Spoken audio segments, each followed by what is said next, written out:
the showdown of the overnight retinol creams. These are highly requested products to review. They're extremely popular. They've been popular for generations and will be popular for generations to come. In this video, we're going to be comparing Neutrogena's Rapid Wrinkle Repair to the RoC Retinol Correxion Max Hydration Cream to the Olay Retinol 24 Cream. All three of these extremely popular, all of them with their own nuances we're going to be talking about in this video. Right, so these again are some of the most purchased and shopped legacy overnight retinol products. If you've been to the store, any store, you've probably seen them, you've probably purchased them, but which one should you buy? We will tell you the best overnight retinol cream. Here we go. Here we go. So what is the positioning of these products ultimately? These are your richer creams, and they each we'll talk about which one is the richest, but these are your overnight creams, right? Retinol can be in many different formats, right? You can have retinol in a serum, like a liquidy consistency. You can have it as a lotion. Something like Remedy for Healthy Aging is more like a lotion cream. Then you have thicker creams, and then you have kind of like your overnight night creams, which, and we talk about this in another video, this is all marketing in terms of how these are described, meaning that it doesn't really matter other than the fact that for your knowledge, these are your thicker overnight creams. And these all contain retinol, so they're meant to be your anti-aging, pro-aging, healthy aging, overnight retinol creams. And all of these are good options, to caveat it. So if you're somebody who's already bought one of these, you're at home, you're like, oh no, did I buy the wrong one? All of these are gonna achieve your end goal, which is fine lines, wrinkles, texture, dark spots, and just healthy aging in general. Caveat here also is that all three of these can be used on the face, the neck, and the back of the hands to really support your healthy aging. And so let's get that out of the way, and now let's talk about packaging first. Nice. So packaging, I don't know why, but this is one of my favorite things to talk about, but it's also the most irrelevant to talk about. So start with the Olay product. First off, why is it so small? Well, I wanted to save a few dollars and we bought the tiny size, but just deal with it. It comes at a size that's bigger than this and that's comparable to the others. It comes in a similar 1.7 size, 7 ounce size, but they're all tubs. Yes. So open containers. Yeah, and that's a pretty common theme for all of them. So I mean,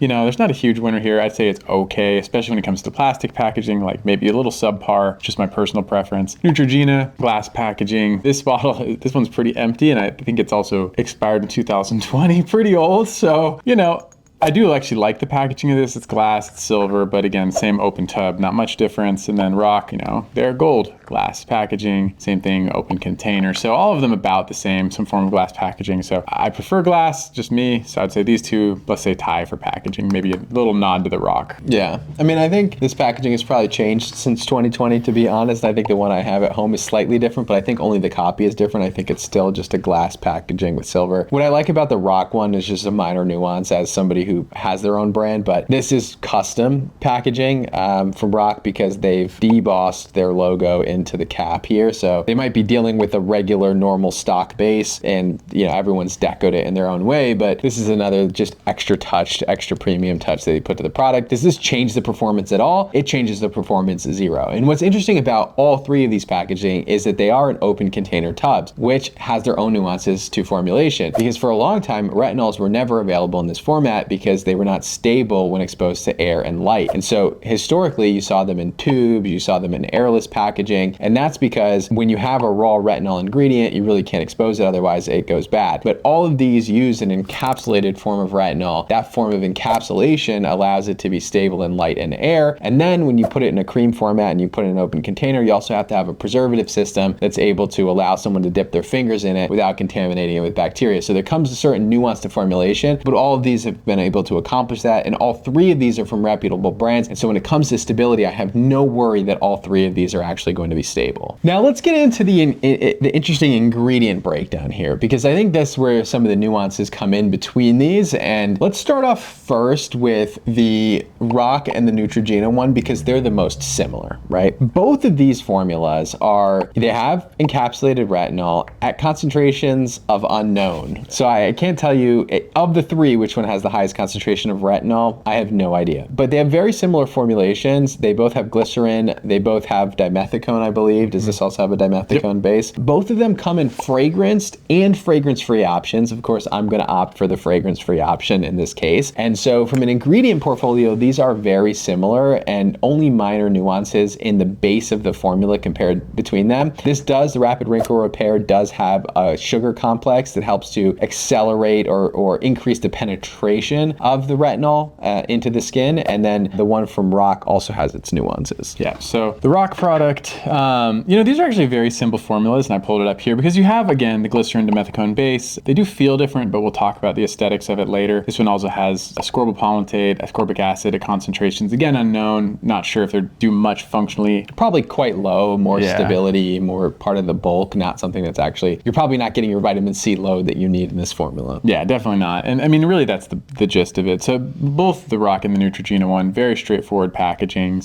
very straightforward formulations. They just are what they are. They're hydrating forms of retinol meant to be that last step in your routine. Now the Olay one, and this may be like the distinguisher here. It'll be hard to say more for another because this one does have more benefits it brings. Yeah, so this does have some really interesting benefits that it brings into the equation. So it again has that dimethicone and glycerin base, which is going to give it a little bit of a thicker. It's also going to add some hydration into the formula, and we really love glycerin as an ingredient. This one also has niacinamide in it, which I generally consider to be a benefit for barrier and for aging purposes. However, there's definitely a rising group of people that are irritated by niacinamide, and we see this in the comment section where even with Remedy, people say, I wish this didn't have niacinamide in it because, I've used so much niacinamide over the years and now I've become sensitive to it. And so this one does have niacinamide in it, which is generally considered a positive towards your aging benefits. It also has retinol propionate, so it's a retinol plus a retinol propionate complex. Now that complex is interesting because retinol propionate on its own has its own studies. It's an ester of retinol, similar to retinol palmitate. It seems to be more effective than retinol palmitate. Some studies even show it's more effective than retinol. Just the caveat here being that it is two different retinoids in one formula, which could have some added benefits. So the retinol complex that they use a little bit more interested. And then they also added a peptide called palmityl pentapeptide 4. Yeah, so palmityl pentapeptide 4, when you say peptides is often lumped as a group term, but they do each have very unique benefits. This one may have some collagen stimulating properties, and there have been some clinical studies showing that it helps clinically with the improvement of the appearance of wrinkles. Overall, though, the whole portfolio, the whole profile of the Olay product does certainly elevate it beyond just a simple retinol moisturizer combination. And so I think in this category, at least for formulation and proposed benefits, it's the clear winner. Completely agree with Dr. Maxfield. When it comes to that ingredient profile, this does pack a little bit extra. As somebody who tries to pack as much as they can into their formulas, I always appreciate when you get a little bit extra in there. That doesn't always mean that,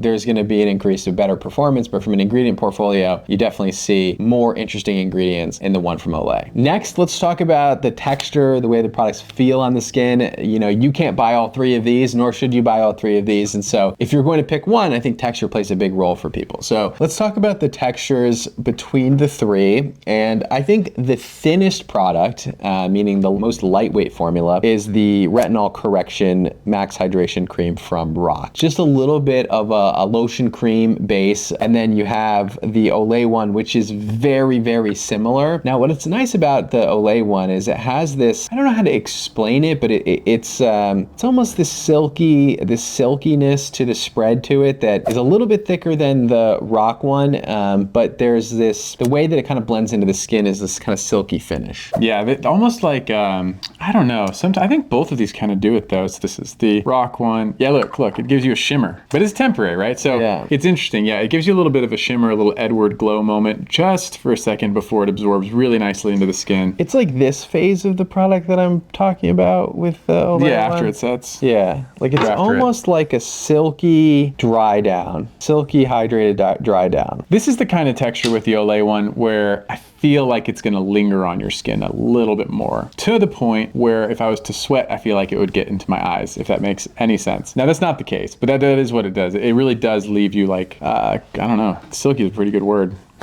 But it does give you like a really nice aesthetic for softer skin. Softer skin is certainly what you'd appreciate for a prolonged period of time after using the Olay one. And then finally, the Neutrogena one is the thickest of the three. So it goes RoC, Olay, and then Neutrogena. So if you're somebody who likes that thicker, thick, hydrating moisturizer, that rich night cream, this is the experience that you're gonna like the most. So this is a much richer cream, and that some people like. It's the texture that I prefer the most as somebody who likes it. Now, if this was a day cream, I would probably prefer the Olay one just because of that silky dry down, but because of the richness, I prefer this as a night cream. Yeah, so purely as a vehicle, if you're someone who has dry skin and you always appreciate a little bit of an extra hug, Neutrogena is probably going to be the one that sits best with you. Normal to combination, any will probably do fine, but you might prefer the other two. But I'm telling you, soft was the word. If you really want like that soft appearing and soft feeling skin, I think that's where the Olay vehicle delivers. So all of these in theory are meant to be used at night. No, I don't know. We don't know if it's entirely necessary. We think they're encapsulated, right? So if they're encapsulated, you can use them whenever, but they're really meant to be used at night as that last step in your skincare routine. So I think it's just going to depend on whether your skin is okay with a lighter version, a little heavier. None of them really suffocate, so they all sit great. But I don't know. I would say after like I'm obsessing over my hand and coming back to it over and over again, I think aesthetically I like the Olay one the most. I think it leaves you with the most appreciable change on the skin, especially compared to every other two. Okay. And just me being drier skin, I prefer the Neutrogena one. So next up, let's talk about the price. And this one's pretty easy. There's pretty price parity around here. So it depends on where you buy it from. If you go to Costco, you could buy these in bulk and you could save money on them. If you buy them on Amazon, sometimes they have a sale and you might save a little bit, but they're all around the $30 range. And that's for 1.7 ounces, which I think is fair for this price, for this product. Yeah, for your retinol, your retinoid, this is the anchor of your skincare routine. I think $30 is very reasonable. And again, because they are so hydrating, this might and probably should double as your moisturizer at night, so you do get to skip a step. Unless you've really sensitive skin, adding another moisturizer to offset the irritation potential from this seems excessive to me. So, you know, it's a good price for all the purchases. And then lastly, kind of talk about summative results here. It's difficult because most of the results are going to be done on internal studies, and they are all going to show some sort of clinical and statistical results. Now, if you go to the RoC page, they show at 4 weeks there was clinical improvement on the appearance of fine lines and wrinkles. They have a nice graphic here, but the reason I like this picture is that it's fairly realistic. So if you look at this picture, and we'll throw it up on the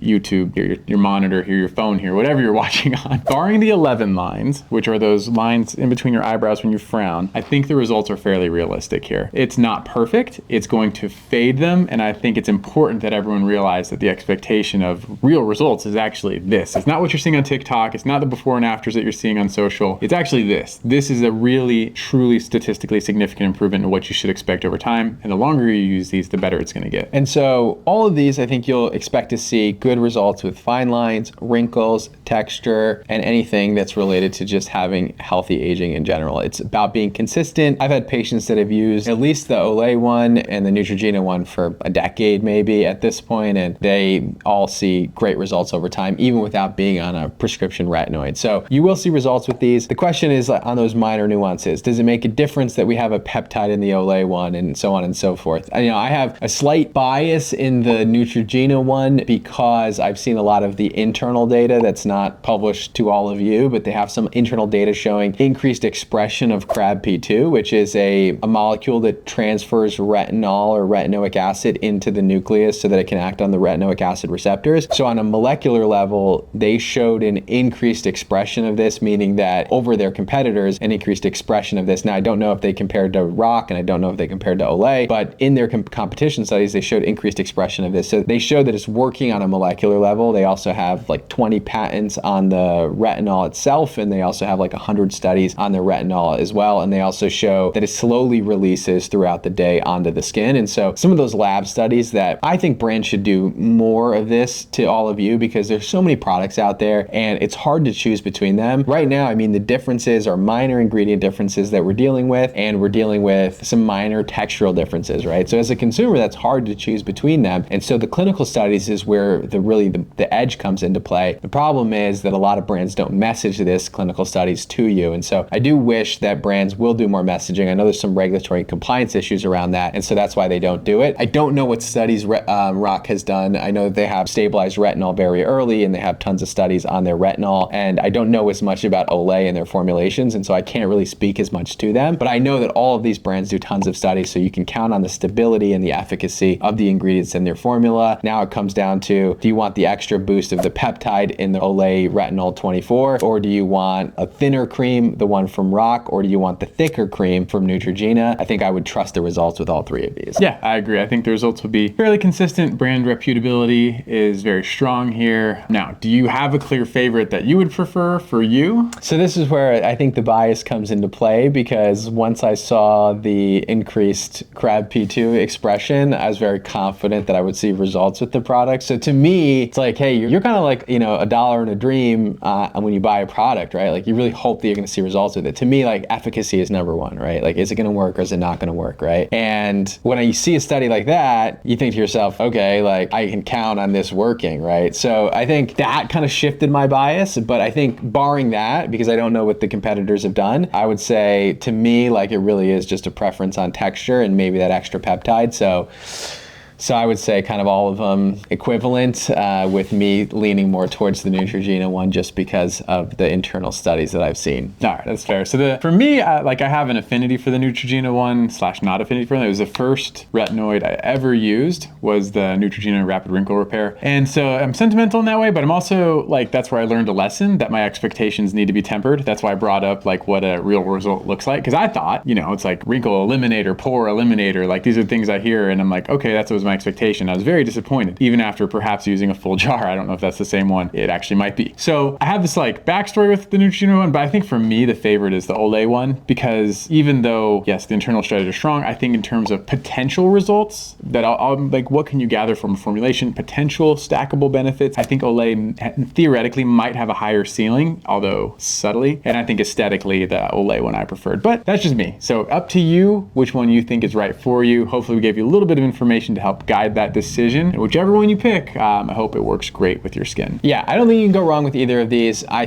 completely agree with his analysis. Had I seen these on the shelf and I turned them over and I looked at the ingredient list and knowing what I know about skincare and trusting all three brands equally, I would say go with the Olay one because it's got the more interesting ingredient combination, the niacinamide, the peptide, biased by the internal studies and the fact that it's kind of like a derm favorite with a lot of studies. I would say that I agree with Dr. Maxfield's assessment, and I don't think you can go wrong. All right, there you go. Well, thank you. Let us know what you would like us to review next time. Let us know if there are some top products you just want to see which one might be the best. We'll gladly look into that for you. Thank you all so much for tuning in. Please like, comment, and subscribe, and we'll see you next time. All right, see you next time.